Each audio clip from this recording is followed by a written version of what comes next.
really, from our thumbnails, you guys can see what we're doing, and we're going to talk about the things that we learned from this We're crazy wading into the election deep cycle. end.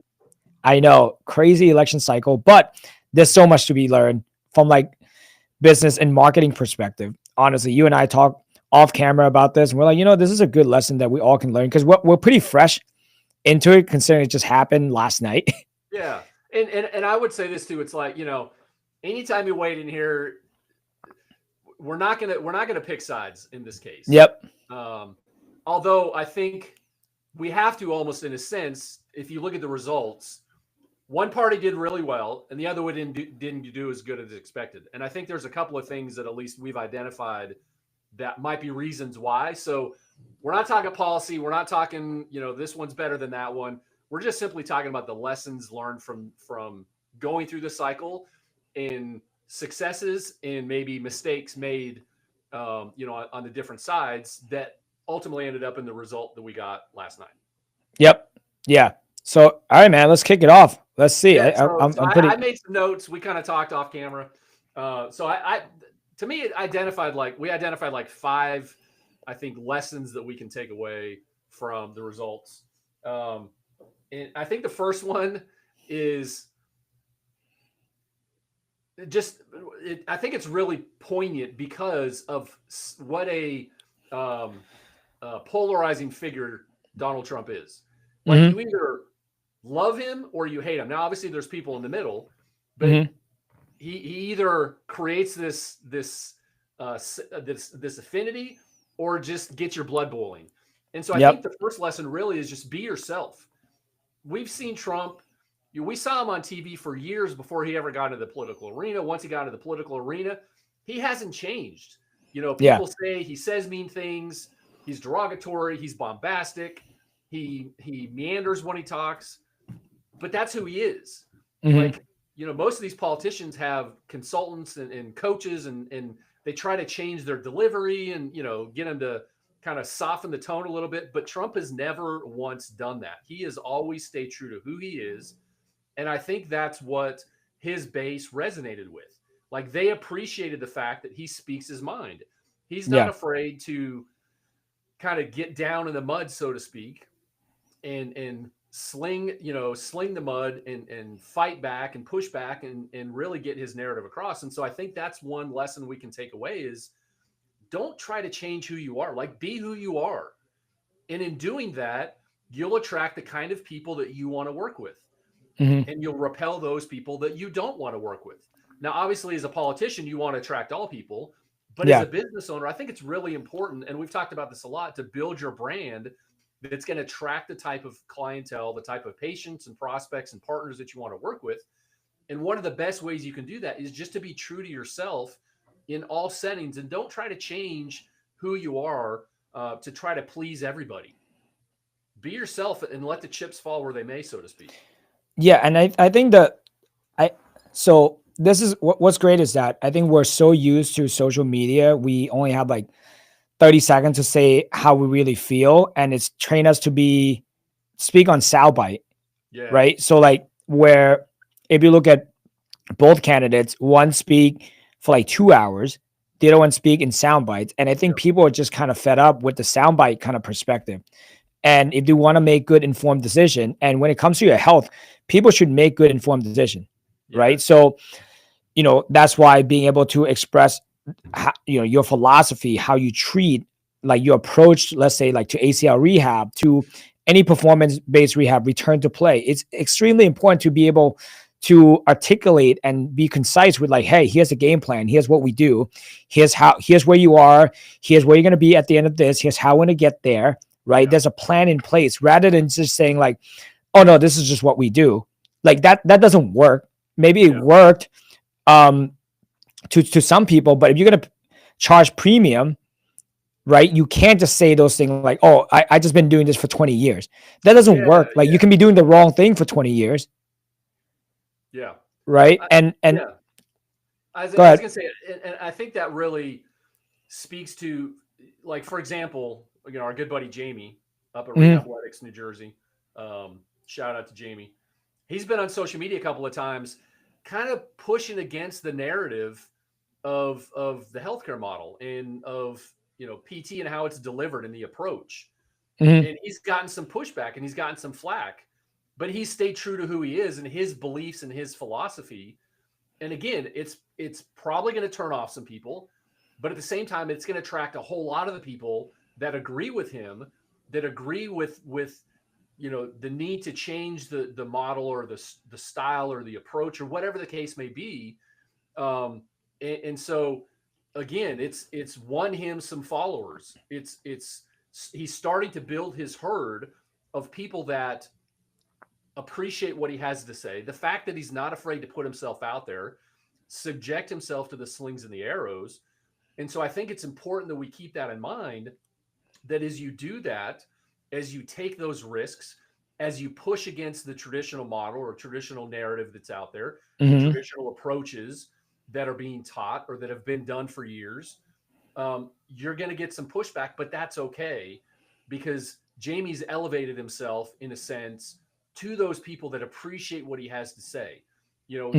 He's giving his perspective on the industry, on physical therapy, on performance training, on all those things, and it goes against what a lot of other people have said for a long time. Um, Yeah. and that's okay, again, because it's his approach, it's his philosophy, it's the way he sees the world, and he's not changing that just because everyone has said for the longest time that no, that's wrong.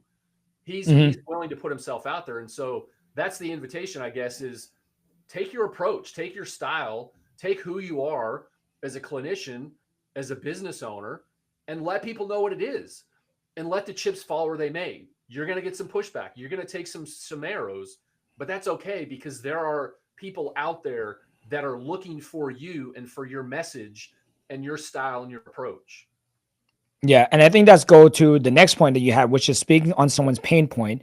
If you Yes. can see it, if you look at this whole thing, the past month is everything was all about Pacific pain point, right? Like from the polling data, like where the pay, like Well, 80% I would of say from one side, from Trump's yeah, side, they spoke to their audience's pain points. yep, Whereas the other side, it almost seems like they projected onto their audience what they felt like were the pain hmm, points, you yep, know? And so it's a very clear contrast, I think, where when you look at it, one side was extremely effective because they were talking about the issues that were important to their audience. And it was it expanded, so to speak, their audience, like their fan hmm, base, because they were issues that were important to a lot of people.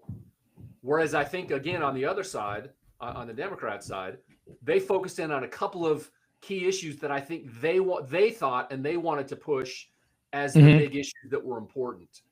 And I think the voters spoke very clearly that the side that spoke to their pain points and addressed those specifically. Now, there might be some disagreements and arguments as to how well hmm. they did that, but they focused on those issues that were important to a large percentage of the American population, and the results show that in the polls last, in the election results last night.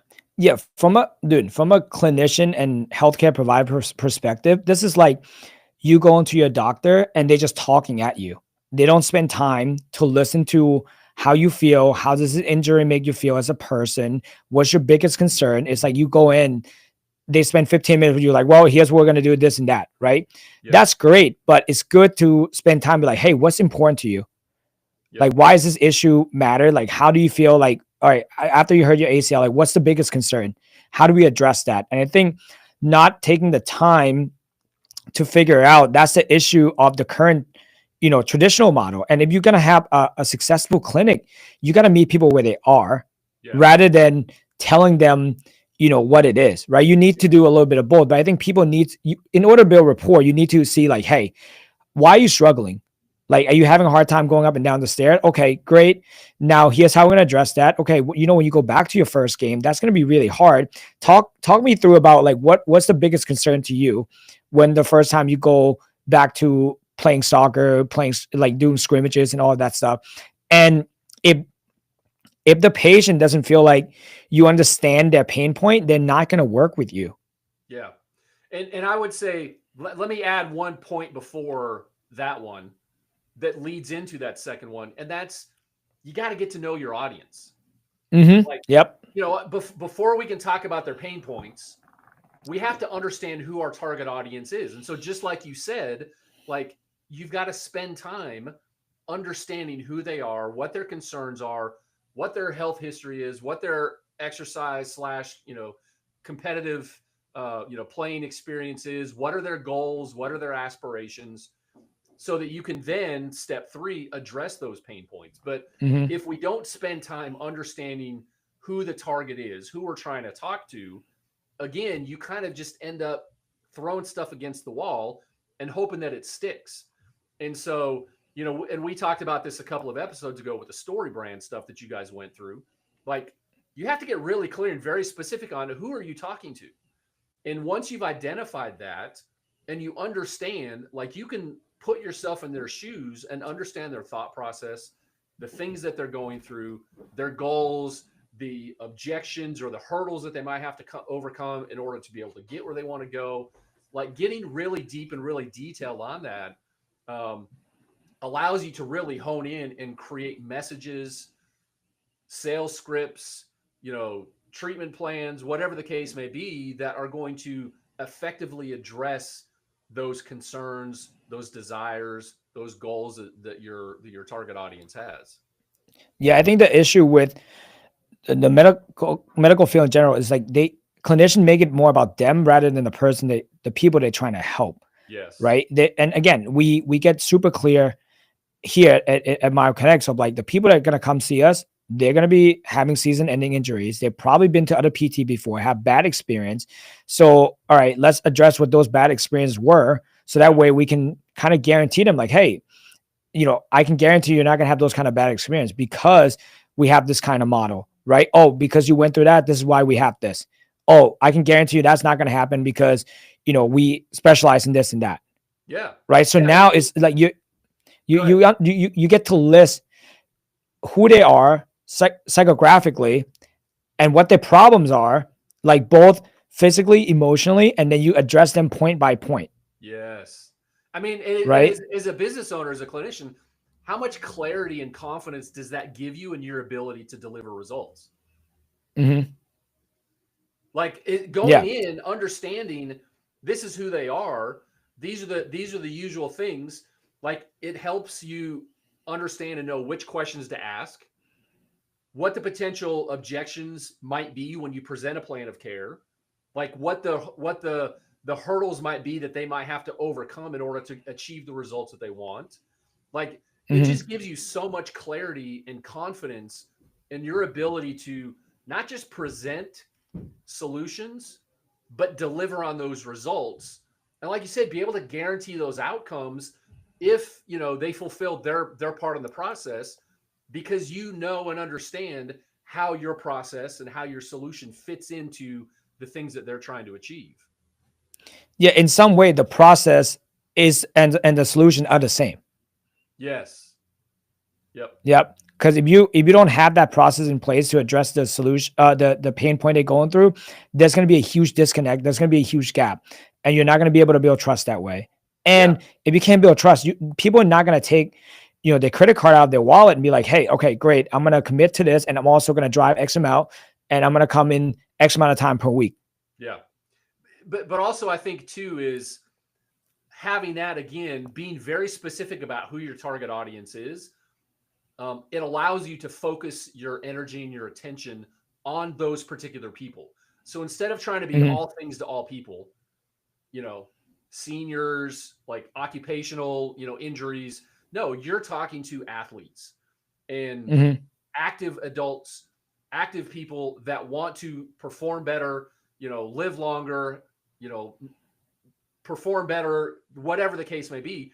Like, you've gotten really specific with your messaging because you know who you are. So the sooner you can identify who your target audience is, the sooner you can then start to identify what their goals are, what their objectives are, why are they coming to you, what are the obstacles and the hurdles that you're going to have to overcome. So it's almost like taking a magnifying glass. You hold it up to the sun, and the sun is warm, but when you get that magnifying glass and you can direct that light to a certain point, it's that much more powerful. And it's the same thing with your marketing, with your branding, with everything that you're trying to do.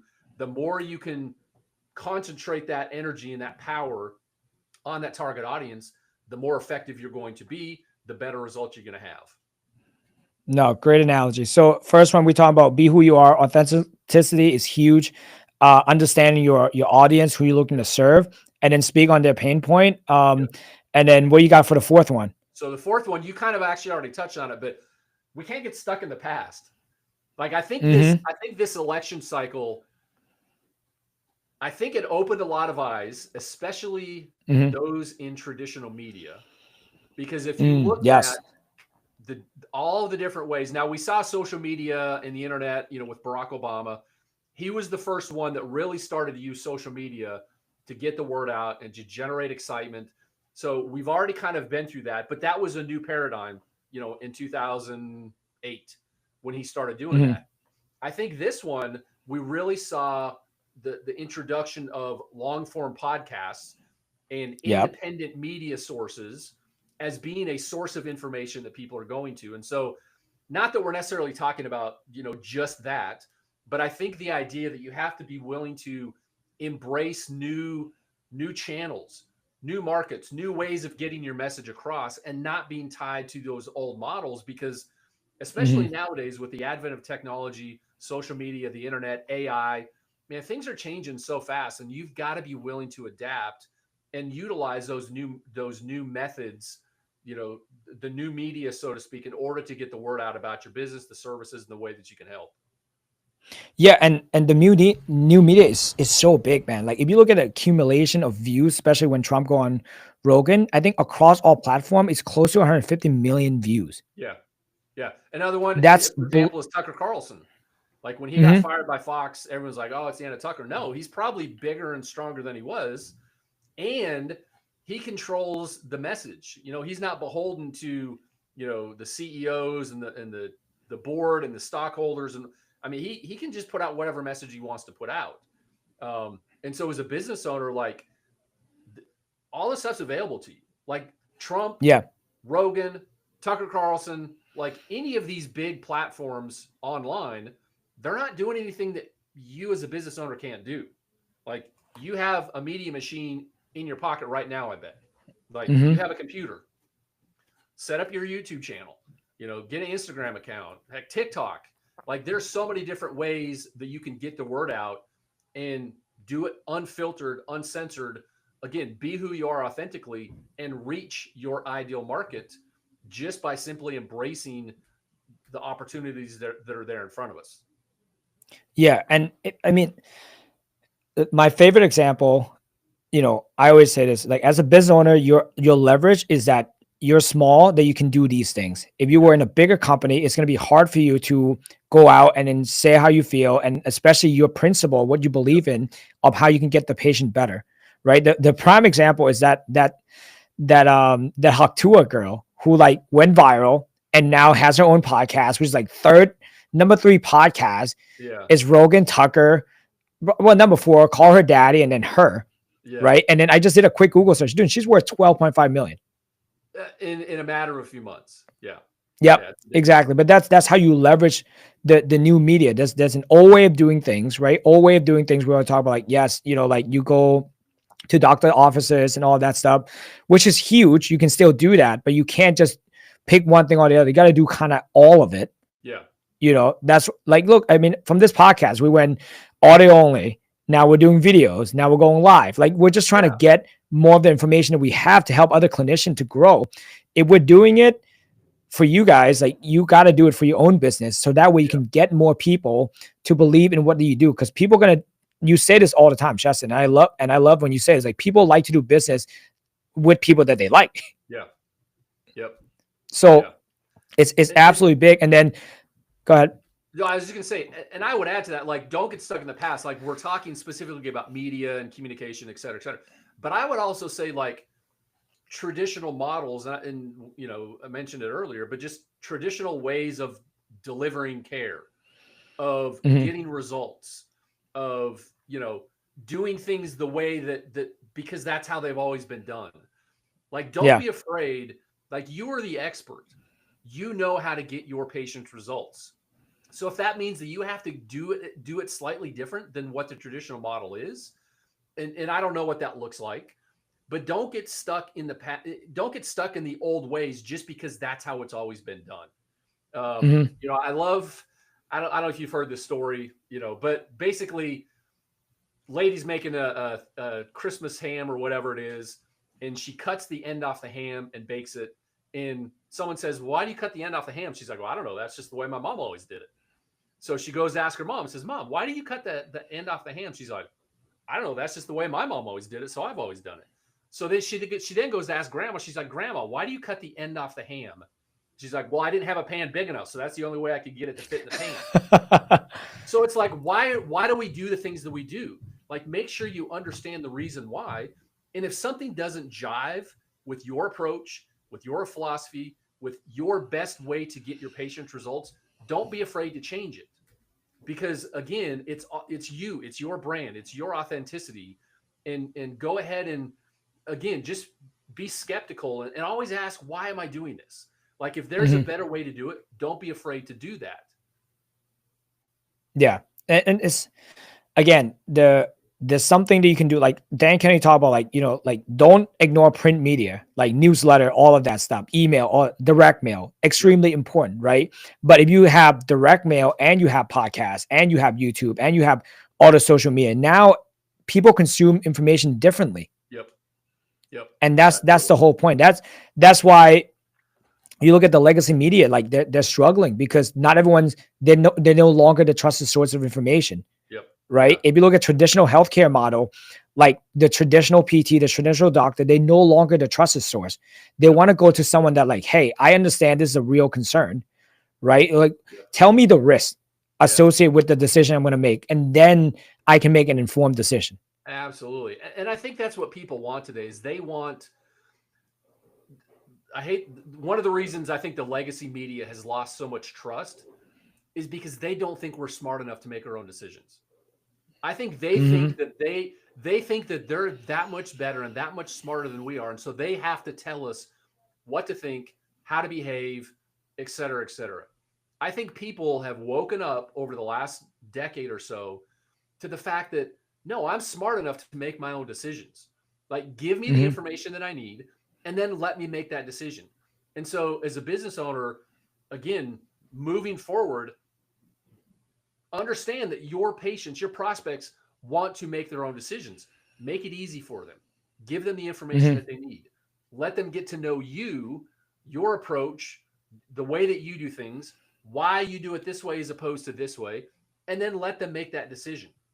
And if you're doing all those Yeah. things we've already talked about, you're being authentic, you've identified your target audience, you're talking to their pain points, and then you're giving them the opportunity to make that decision, they're going to choose you if they fit all of those things that we've already laid out.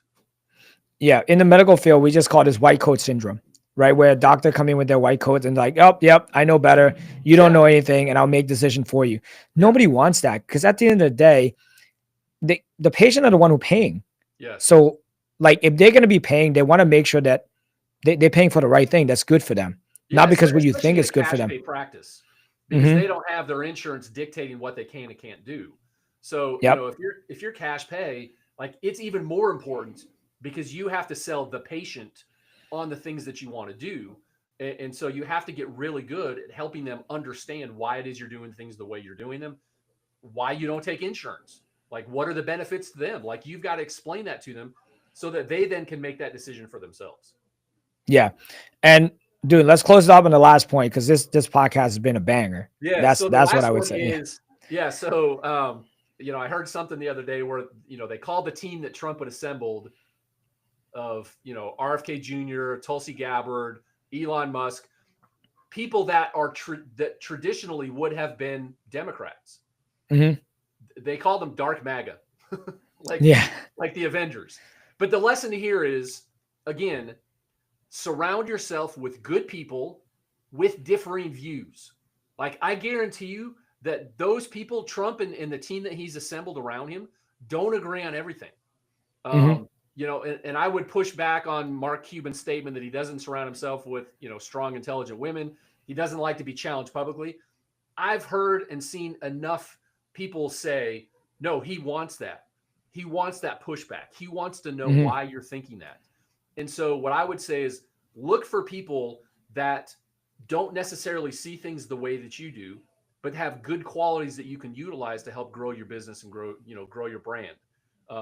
Because that's how you get better. If all we're doing is operating in an echo chamber, we don't see the roadblocks that are coming.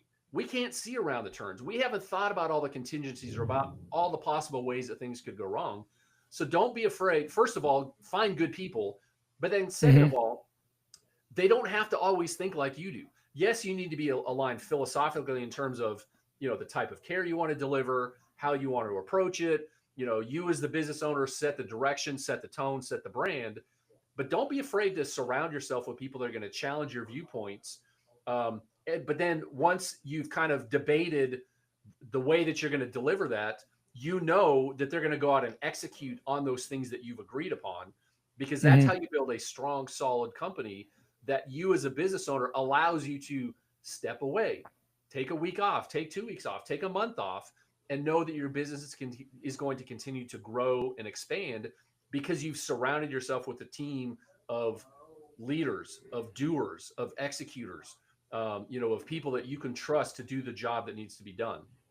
Yeah, I mean, it's that concept of a genius with 1,000 helper, right? If you're Yeah. the only one making decision, and obviously you're a business owner, you will be. But if you have an open format where your team, when we have a team meeting, like my team get to have an input of like, hey, what if we do it this way? What we do it that way? Like the way Yep. we treat, like the way I used to treat when I was by myself to the team that I have now is completely different Yeah. because we have so many different approaches, but we have one common goal, which is to get Yeah. the patient better, faster, right? And the Yep. more efficient way, right? Yeah. And that's our common goal. The way we go about it is totally different, but we learn from each other, right? That's why another thing I want to add, if you surround yourself with good people who are authentic and people are likable, right? Look at all the views that he was able to accumulate across different people audience. We talked about this before, using other Yep. people's lists, right? Like, Yep. collaborating with like different businesses, Yep. right? Ask them like, hey, what are you struggling with? Oh, great. Listen, I know how to solve that. I'm struggling with this. I think you can help me solve that. And now you becoming, you create your own little conglomerate in some way, a Yep. collaboration effort. That way the patient feel taken care of, right? When the patients come in, we say, hey, if you need to see someone, I already know where I'm going to send you based on your personality, based on that personality. I know you guys are going to mesh well. Yep.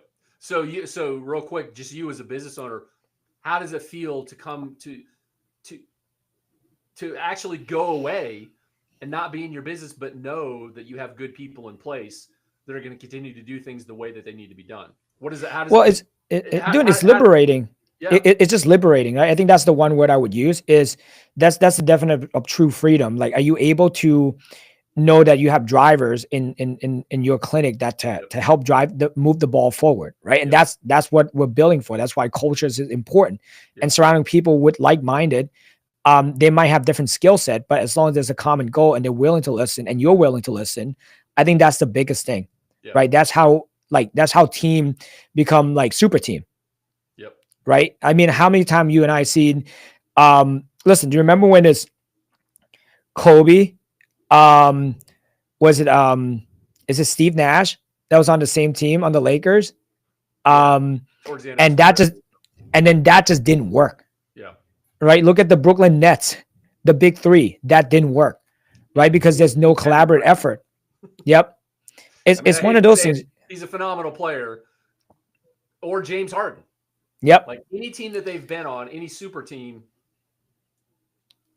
Because at the end of the day, talent will only carry you so much, but if you don't have collaborative effort, it's not going to go anywhere. So, I mean, it's amazing to be able to just like extrapolate these things. And obviously we never talk about politics, but in this case, I think there's a lot to learn. I'm just happy that we're able to break it down where people can kind of, because it's real time, people can kind of still see what's going on. And like, and then, like talking about going viral, like last minute before we finish this, like where, Kamala was having a hard time going viral. If she were to go viral, it's not a good viral video. Yeah. Right. Last night when she was trying to do a fake call, show her camera real quick, like that was not a good viral moment. Right. Trump going to McDonald's, viral moment. him capitalize on the whole garbage thing, Yep. get a garbage truck. That was a viral moment. Yep. You know, like, so you got to be able to, apply all these things to your business. And then this is something that we can learn from it. Yeah. And I think good business owners are able to do that and look at a situation and extract the meaning and apply it to themselves. Again, regardless of this, which political, the side of the aisle that you're on, there are absolutely some lessons. And I'm sure there's a bunch that we didn't get to. But you can absolutely, from both sides, take away lessons that you can apply. And so hopefully we've kind of stimulated your thinking and got you, to kind of look at your business and how can you apply these lessons, or what other lessons did you learn from this election cycle that you could then take and apply to your business? Yeah. Like always, man, great talking to you. Great podcast. Again, we'll be back next week. We'll keep the live stream going. If you guys enjoy this, please like, share the videos, and then, hit us up if you ever need any help. Yep. Love it. All right, man. I'll see you next week. All right. That was good. Let me see. Did we get that?